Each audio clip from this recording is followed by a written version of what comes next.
හොඳයි. ඔන්න අපි මූලාරම්භය හැටියට පටන් ගත්තා. අදහන්නා වූ ආගම ධර්ම සිහිපත් කරගෙන සිද්ධාර්ථයේ පිළිපෙන ආරක්ෂාවෙන් ඒ වගේම මේ නර්තන කලාව අනුගහිත සියලුම දෙවියන් වහන්සේලා මෙන්න මේ අයිලයට නේද? අයිල කියන්නේ ආභරණ දහපත් කරන්නා වූ දේව ආභරණ දහපත් කරන්නා වූ ආසනයට අපි හදන ආසන තමයි අයිල. එතෙන්ට වැඩම කරවාගෙන මෙන්න මේ දරුවන්ගේ ඇඳුම් ආයතන ටික හිස ආභරණ ටික දහපත් කරලා දෙවියන්ට කැප කරලා ඒ ආරාධනා කළා වූ දෙවියන් වහන්සේලා වෙනුවෙන් තමයි ගීත ගායනා ඉදිරිපත් කරුවේ. අපි යුතුයකමක් ඇතුළත තමයි ඒක කරන්නේ. අපි යම් කිසි ආරාධනාවක් කරලා ඔබේ පාසලේ වෙන්න පුළුවන්, ඔබේ සමිතියේ වෙන්න පුළුවන් නේද? කවුරුන් හෝ ප්‍රභූ කෙනෙකුට ආරාධනා කළොත් අපි එයා නිකම්ම යන්නේ නේද? ඒ ගෙන්නන කෙනා පොඩ්ඩක් සතුටු කරලා තමයි පිටත් කරන්නේ. ඒකට තමයි ඒගොල්ලෝ අපේ මොනවා හරි දැනගෙන ලෝක දෙන්නේ. නේද? අන්න ඒ වගේ තමයි දෙවියන්ට අපි සතුටු කරොත් අපට සෙත් සාන්තියක් කරා කිසිම දෝෂයක් නැහැ කියලා ඔබට හිත ඉඳන් මේ දේ කරගෙන යන්න පුළුවන් කියන දෙයක් කරලා දෙන්නේ මේ දෙවියන් වහන්සේ. ඉතින් උන්වහන්සේලා සතුටු කිරීම තමයි අපි මේ කරන්නේ. හොඳයි එහෙනම් අපි දෙවියන් කීප පොලක්ම වෙනුවෙන් නර්තනයේ ඉදිරිපත් කරා උන්වහන්සේලාගේ ගුණ ප්‍රකාශ වෙන අන්දමට මේ කවි හැදලා තිබෙනවා පුරාතනයේ. ඉතින් ඒ නිසා ඒවා තමයි අපි මේ ගායනා කරන්නේ. ඔයාලා දන්නවා පුතේ දැන් අහුම්කම් දෙන්නද මාත් එක්ක. හරිද? උඩරට නර්තන කලාවේ තෝස්තාගාරේ වන්ද දන්නවද? මොකද්ද තෝස්තාගාරේ මොකද්ද? තෝස්තාගාර. તો ඒ කියන්නේ ගබඩාව. ගබඩාවක් කියන්නේ මොකක්ද? මොන හරි බඩු පුරවාදී කරා. මේ නර්තන කලාව උඩරට නර්තන කලාව ඔයාලා දැන් අංග ගොඩාක් කියලා උදේ නගන්න තමයි කියන්නේ මේ නැතුවා. ඔයාලා හෙට කියලා දෙයක් තියෙනවා මේ ගුරුතුමා. හරිද? තේර ගහන්නේ නේද? ඔයාලා දෙන ගොඩාක් අහන කීපයක්. ඔය තියෙනවා ආස්මේ යක් යනවා කෝල් පාඩුව දුරමාලක්ව නේද? එහෙම තියෙනවා වන්න පද එහෙම තියෙනවා ඒ ඉවන්න දේවා එන්න ඒවා ඉතුරුක් කරලා ඉතුරු වෙලා තියෙන එක තමයි ගබඩාව නේ. මොකක්ද ඒක? තමයි කොහොඹාකාරී සාහිත්‍යකාරී. ඒක ඇතුලේ තමයි ඔය නරහංග සියලුම දේවල් තියෙන්නේ. මේක හැදුනේ හැටි තමයි විජය රජුෝ මේ පළවා හැරලා කියන්නේ නේද? දන්නව නේද? ඔව් කියන්නේ. දැන් මේ අපි මේ නරකු ශිල්පීට පොඩි විවේකයක් දෙන්න වන්නේ. නේද? ඊළඟ මහති වරුප්පයක් ටිකක් දෙනවා නම් දෙන්න. අපි ගුරුතුමාගේ ඉල්ලීම මත එතුමා ප්‍රකාශ කළා කරන දේ හරියට සර් අපිට කරලා දෙන්න මේ දරුවෝ වෙනුවෙන් අපි වෙන ඉතින් ඒ නිසා ඔයාලට මේ කතාවත් මම පොඩ්ඩක් කියලා යන්න දැනගන්න ඉන්න. විජය රජුෝ සාප කරලා කියන්නේ නේද? බලව හැරලා ගියා දරුවෝ දෙන්න සහ කුලේ නිදාලා. මම කෙටියෙන් කියන්නේ ඒ ගියාට පස්සේ මෙයාම හැමතරම කැලේ බීල හෙව්වා නේද? හෙව්වට හම්බුණාද? නෑ. හම්බුන්නේ නෑ. ඊට පස්සේ මෙයා කරේ විලාප තිබ්බා. කුලේ නේද? විලාප තිබ්බා. සාප කළා. ඊට පස්සේ දැන් හට පාලනය කරන්න වැඩ කෙනෙක් තිබ්බයි. මේ අපේ ජනතුමා ගෝඨාභය මහත්තයාගේ පතරල් මහත්තයා ආවා ඈ. එතකොට ඊට පස්සේ ආවේ කවුද? විජය රජුගේ පස්සේ කවුද ආවේ? ඈ ගෝඨාභය මහත්තයා. කවුද ආවේ? වඩුවස් දේව රජු නේද? වඩුවස් දේව රජු තමයි ආවේ හර පාලනය කරන්නේ. එතකොට රටේ පාලකයන් තමයි අර ශාප කලේ. ඒ ශාපය වැඩිලා තියෙනවා වඩුවක් දේවා. කොහොමද උනේ? මෙයා විනාඩන ඉන්න වෙලාවේ නිින්ද ගිහිල්ලා ඉන්න වෙලාවේ හීනෙන් ලොකු තලි දිවියක් ඇඟට පැන්නා. නේද? ඇඟට පැන්නාට පස්සේ මෙයා බියටපත් වුණා. බය වුණා. අන්න ඒකෙන් තමයි හටගත්තේ රෝගේ.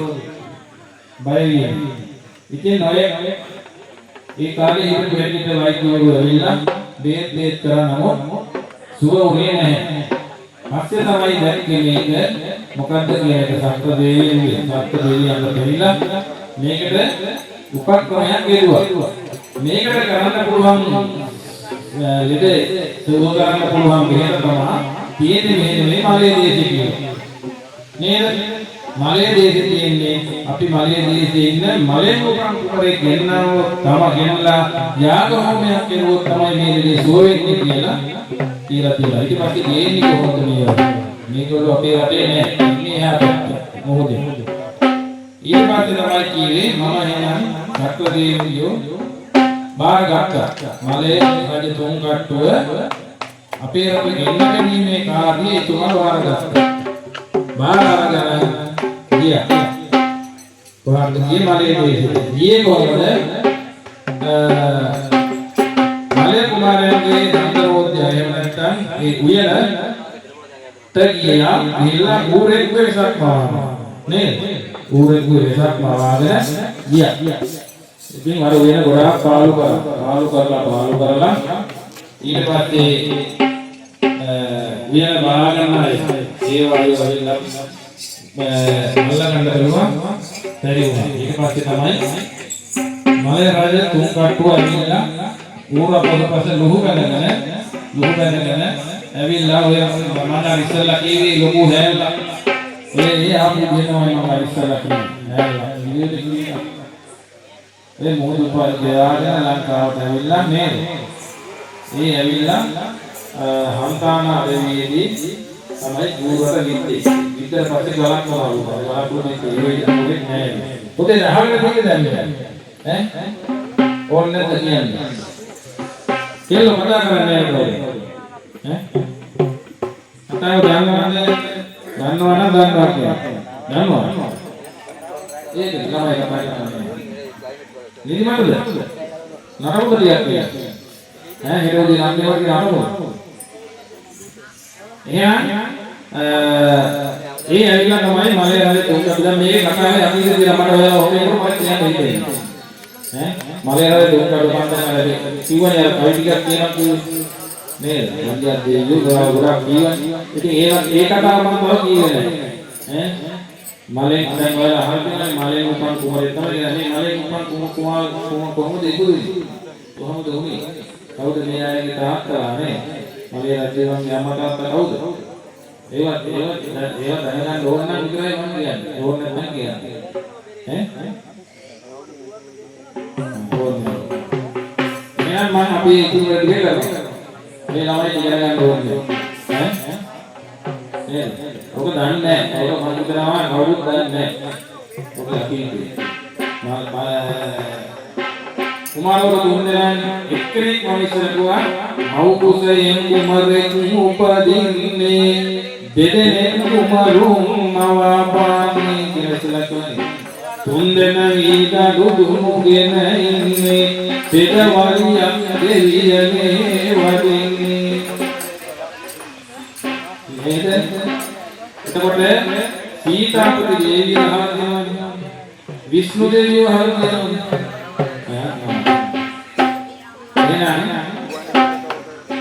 සීතාපති දේවියන්ගේ උපන් කුමාරයා තමයි මලේ කුමාරයා. අනේ දෙන්න මලේ උපන් එක්කෙනෙක් දේවිය. මලේ ඉන්නකොට වාල්මෝද කියලා කාපුවරේ ළඟ තමයි හැදුනේ. පළවෙනි කුමාරයා අනෙක් දෙන්න මලේ උපන් මලක් දිස්තිගාමරේ යහද ගාමරේ පස්සේ එතන කුමාරයෙක් කඩගත්තා.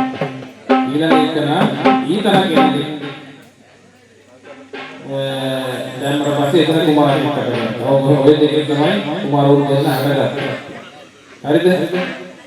මේ හටගත්තු දෙන්නයි දේවියගේ උපන් කුමාරවරයයි ඒ තමයි හරි තුන් කට්ටුව කියන්නේ.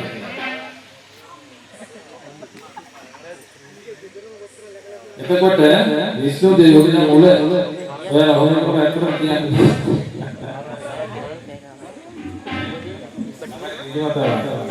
විදමතව කරන්නේ කියලා අන්දරයක් කියන්නේ විශ්ණු දෙවියෝ හඳුනන්නේ විශ්ණු දෙවියෝ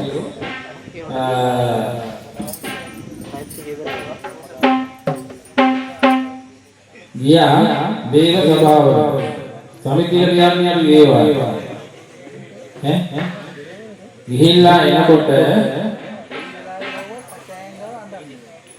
ගිහිල්ලා එනකොට මොකද වෙලා තියෙන්නේ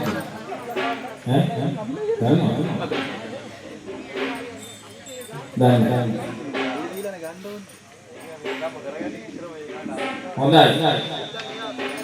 අපි එහෙනම් මේ වැඩේ ඉවර කරමු කවුද සුජීව එන්න අට්ටිය මෙටි